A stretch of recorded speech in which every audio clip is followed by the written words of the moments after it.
Þá kom að öðru lið á dagskrá fjárhagsáætlun Akureyrarbæjar viðauki til máls tekur bæjarfulltrúi Guðmundur Baldvin Guðmundsson. Forseti ágætu bæjarfulltrúar, hér lagður fram viðauki númer 7 fyrir fjárhagsárið 2021 en viðauki var lagður fram í bæjarráði 3. febrúar síðastliðinn og samþykktur og vísað hingað til bæjarstjórnar til afgreiðslu.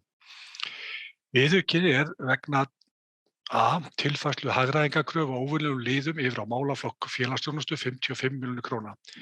B. Tilfærsla á launapotti vegna betri vinnutíma af málaflokki félagsþjónustu yfir á málaflokk íþróttamála 17 milljónir króna og innan málaflokks félagsþjónustu 25 milljónir króna.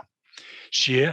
Viðauki sem samþykktur var af stjórn Hafnasamlags Norðurlands 9. júlí síðastliðinn þar sem ráð fyrir hækkun tekna upp á 80 milljónir króna og hækkun launa upp á 22,7 milljónir króna og hækkun annars rekstrarkostnaðar upp á 17,3 milljónir króna.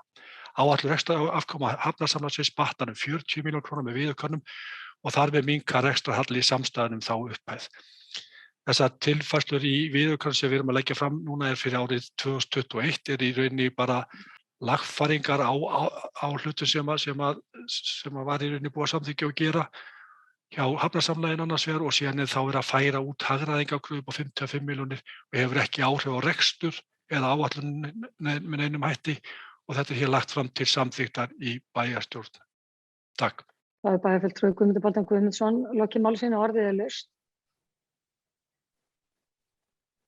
Sem ekki hefur hvatt sér hljóðs. Þeir sem geta samþykkt viðauka númer 7, gefið merki. Það eru 11. Takk fyrir það.